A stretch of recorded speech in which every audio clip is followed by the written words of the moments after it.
मैं आपका साथी कंदर। पहले ध्यान हटाएं फिर ध्यान लगाएं। हम आज जिस विषय पे बात करना चाहते हैं वो हमारा विषय है प्रकृति। प्रकृति से हम क्या क्या सीख सकते हैं और हमारे सबसे बड़ा लॉ हमारा नेचर्स लॉ होता है और बाकी जो समस्त लॉ हैं वो कहीं ना कहीं वहीं से ही तोड़ मड़ोड़ के पेश किए गए हैं, पर उनका फ्रेम जो मेन उनका मूल ढांचा है वो प्रकृति है। तो प्रकृति से हम क्या सीख सकते हैं, हम उसके एक बिंदु पर बात करते हैं और भी अन्य जो बिंदु हैं उन्हें हम बारी बारी बात करते रहेंगे। पहला जो हमारा बिंदु है वो ये है कि हमारे यहाँ पतझड़ी जो है वनस्पतियाँ पाई जाती हैं और उनकी आप प्रकृति को देखें तो आप उनसे क्या सीख सकते हैं वो हमें सीखने को देखा जाए। जैसे जो पेड़ का विकास होता है वो हमेशा आपने देखा है कि जो जुलाई अगस्त जिसे हम सावन माह कह सकते हैं उस दौरान में पेड़ अपने और हर वृक्ष में घास से लेके बड़े बड़े वृक्ष तक जितने भी पतझड़ वाले हैं वो सब क्या करते हैं कि अपने अंदर से पत्तियों का जो है विकास करते हैं। पत्तियां बहुत ज़्यादा उगती हैं और चूंकि उस टाइम पे बहुत ही अच्छा मौसम ऐसा रहता है कि प्रकाश संश्लेषण बहुत अच्छा होता है, ना अधिक प्रकाश सूर्य की तब भी उतना नहीं रहता और उस तरह से प्रकृति पेड़ का भी अच्छा विकास होता है, पत्तियों का भी विकास होता है। तो आपने देखा कि कैसे ज़रूरत के हिसाब से पत्तियों का विकास किया गया और उन पत्तियों से पेड़ का विकास हुआ।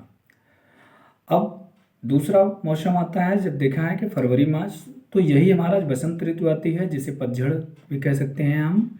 तो उस टाइम पे वही सारे पेड़ जिनको उन्होंने खुद उत्पन्न किया था, जो पेड़ थे, जो पत्तियां, उन सभी पत्तियों को गिरा देता है पेड़। क्यों? क्योंकि अगर उन पत्तियों को वो नहीं गिरा देगा तो वो पेड़ का भी अस्तित्व खत्म हो जाएगा।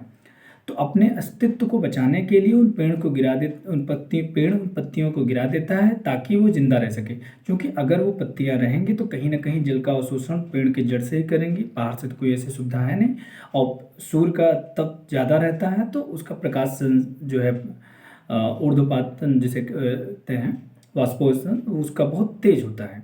तो प्रकाश जो है पूरा का पूरा जल जो है जड़ से पत्तियों में आएगा, जल से जल खींच जाएगा, पेड़ भी सूख जाएगा। तो नेचर्स अपने आप को सरवाइव करने के लिए फटाक से सारी पत्तियों को गिरा देता है और जड़ और तने से उतनी तेज से जल को शोषण नहीं हो पाता है और जल पेड़ जिंदा रहते हैं। और फिर वही सावन में आते हैं, फिर वही क्रिया शुरू हो जाती है। इससे हमें क्या सीखने मिलती है? इससे हमें सीख ये मिलती है कि जब भी कोई शख्स की हमारी बहुत ज़्यादा ज़रूरत होती है तो वो हमें खुद ही अपने पास बुलाता है और उससे हमारी भी ज़रूरत रहती है। ऐसा कोई नहीं है या ऐसा कोई शख्स आपको नहीं मिलेगा जिसकी उसकी ज़रूरत ना हो फिर भी वो उसके साथ अटैच में है। अगर वो ऐसा कहता है तो कहीं ना कहीं वो भ्रम फैला रहा है, झूठ है। और सबसे बड़ी बात यह है, और उसके बाद जैसे ही उसका काम खत्म हो जाता है तो वो वही उसका पतझड़ का समय आता है और उसे बाहर निकालना रहता है कि भैया आप हट जाइए, अब आपका काम नहीं, अगर आप रहे तो मैं ही वजूद में नहीं रह जाऊँगा।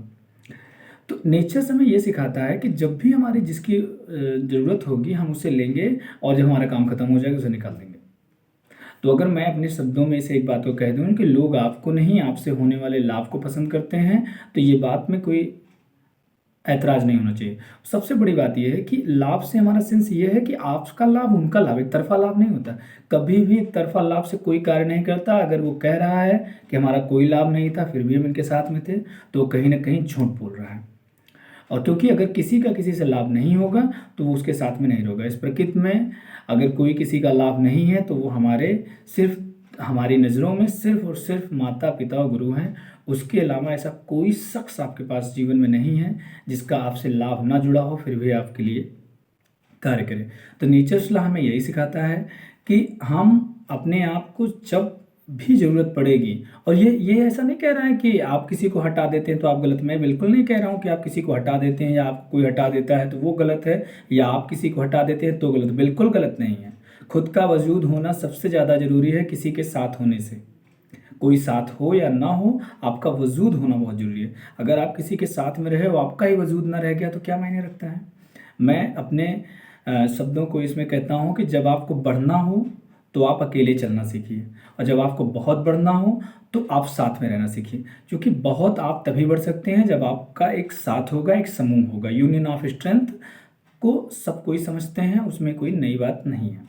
लेकिन नेचर लॉ ये सिखाती है कि कभी कभी अपने यूनियंस को भी लिमिटेड करने पड़ते हैं क्योंकि आपको सरवाइव करना है। अगर आपको ज़िंदा रहना है तब, यदि ऐसी स्थिति आती है तब।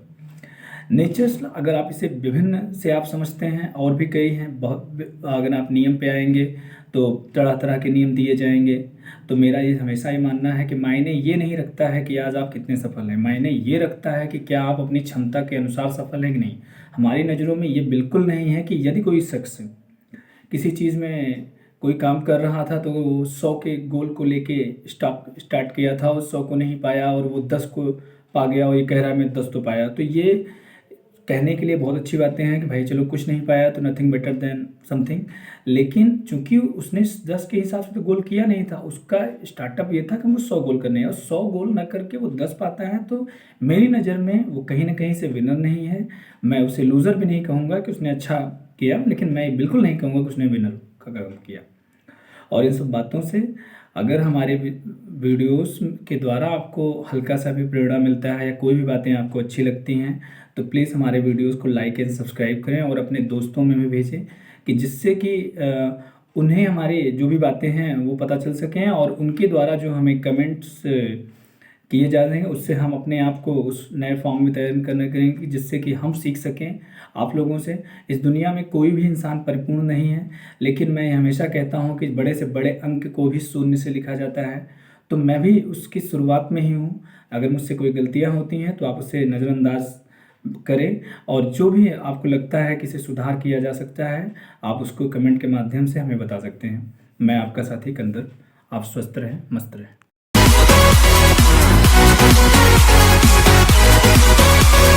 We'll be right back.